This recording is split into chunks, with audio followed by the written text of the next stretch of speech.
This is Ben Doughty for Sugar, Silk and Stretch with British and Commonwealth Lightweight Champion Sam Noakes. How's it going today? Yeah, it's going all right, mate. A little bit of confusion initially. I seem to get it in my head you were on the bill today waiting to weigh in. You thought I was the other one. No, I wouldn't be chatting if I was weighing in today. I'd be miserable. You did look a bit relaxed and you were talking about the struggles of weighing in as I stumbled on your conversation. Yeah. Now, it was mentioned at your last fight with Lewis Sylvester. At the pre-fight press conference, he said he's a lightweight who can make like middleweight. That's what he is. Or middleweight that can make lightweight, yeah. Yeah, so... I'm having a good day today, sorry. Nah, that's all right, mate. He said you're a middleweight who can make lightweight. Yeah, well, listen, I'm a lightweight at the end of the day. Don't matter what I blow up to, innit? As long as I'm making championship weight and feeling good at that weight, which I have been, so that's the main thing.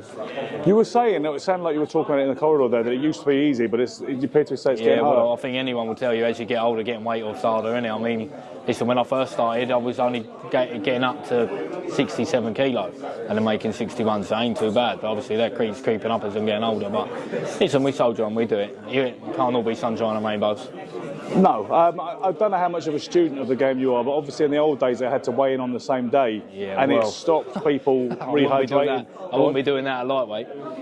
No, you wouldn't. What do you think? What do you think your really sort of old school weight would be? More like welter, light welter? Yeah, probably welter. I think really.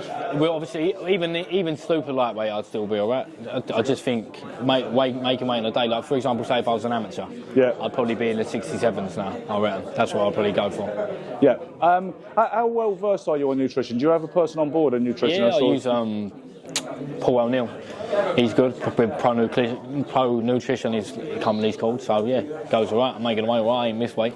Do you think a lot of fighters starve themselves because they don't necessarily know how to do it properly? No, I think obviously my advice would be anyone who was starting out would be get nutrition on board straight away. So I think I've done 7 or 8 fights without him, and then obviously when getting him on board made it a lot better and a lot easier to do. Do you know what I'm saying? So it's one of them things. Like, listen, as long as you're dedicated and you're on it, you can do it. Do you know what I'm saying? So when Lewis Sylvester made the comment that he did about you being truly a middleweight, you made light of it in your jokey way, and you said, "Yeah, I'm going to pick you up tomorrow night. I'm going to spin you around." And in a sense, so it proved you were too strong for him. You were too physical for him. You roughed him up and you overwhelmed him.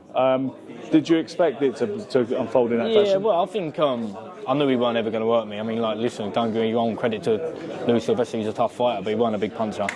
Has anyone hurt you yet in the pros? No, not in the pros. No. Don't get me wrong. In sparring, I've had a few whacks, but not as a fighter yet. Not on fight night. But listen, that's just the aim of the game. You can make excuses or say this and that, but it's just everyone does it, don't they? They shred down and then blow back up. But that's a fight game, and that's how it is at the minute.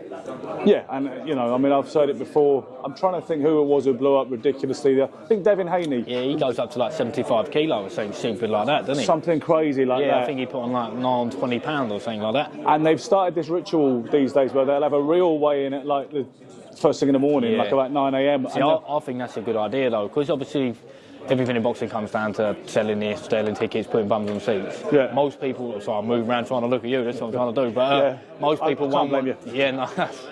Most people won't, you won't get, like, for example, if I was weighing in, I wouldn't be doing an interview, do you know what I mean? For me, you get the media days, you do all that, and then that's it. But if you do that, weighing in at 10 in the morning, hydrate, have that, and you're making it a bit more jazzy, you know what I'm saying? Do you become a harder guy to get along with in the week leading up to the weigh-in? Yeah, I am. Miserable? The last week I am. Yeah. I just want to get in there and get it done, you know? It's normally a long camp. Training's always hard, and you're getting towards the end goal there, do you know what I'm saying? So that's why I try and do the interviews when I'm not weighing in, so then if I see you again, you'll know then. Yeah, I'll know the difference. Well, the thing is, I kind of noticed that you are a very personable, cheeky, chappy sort of personality. You're quite charismatic. Yeah, I'm a nice fella. You're not a bad-looking fella. And I do feel you could become a bigger star if only you get the opportunity for a bigger audience to see you. Yeah, and I think for me, I mean, listen, each fight's getting bigger and bigger, and I'm just focused, as long as I keep winning and everything else is going all right. I've got a few titles now, so it's going in the right direction. I'll just keep myself to myself, really, unless I'm given, as you say, the opportunity to do so, such as on them press conferences or whatever. You can let your personality shine through. So every fighter, certainly nowadays, is pushing towards world title fights. They always were, no doubt, but these days there's more of them about, so it tends to be more realistic ambition for a lot of domestic fighters. Now, some people say lightweight is the most stacked, hottest division in boxing, with the likes of Shakur Stevenson, Gervonta Davis, and Devin Haney. They're all pushing on now, though, aren't they? Devin Haney's super lightweight, and then Gervonta, I think he's fighting at 140 and all. It's doing me favours. I believe he's still got a title at 135. Do you want to? Yeah, he got the one that Devin Haney went off, but his last fight was Garcia, wasn't it, at 140. So, but listen, we're a little bit away from them fights anyway, but we're working towards it. Do you see your future at 135? Yeah. Or, yeah. You're gonna hold I wouldn't let me move up anyway. But listen, I ain't gonna sit here and say I make it easy or whatever, but I make it and I perform. So.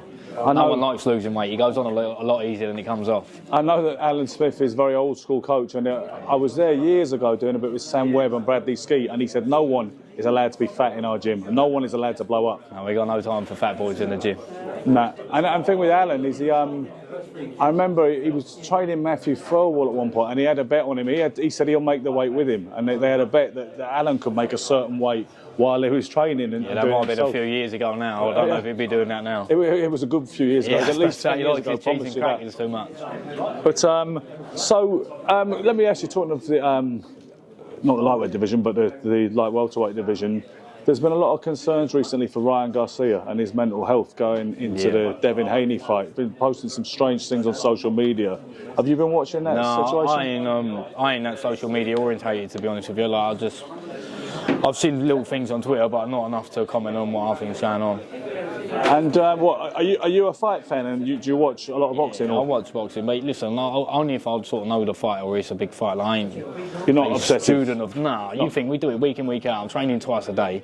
Obviously, then we're up here doing all this bits. If I know people on the show, which is normally every week anyway, like with being on Frank Warren's roster now, then I'll watch it. But I don't study it in my spare time. No. Do you know, a lot of professional fighters do feel that way. They're not the super fans. Like, some fans are surprised by that, but they say... I think it's just like, if you take just normal person, you say, go and working on site, yeah? Does it make it any less worse working on site where he don't go home and watch videos about working on site? He doesn't watch reality shows about construction. That doesn't make him a bad worksman, does it? But it's just like, it's like getting home and thinking, if I have to think about work one more time, do you know what I mean?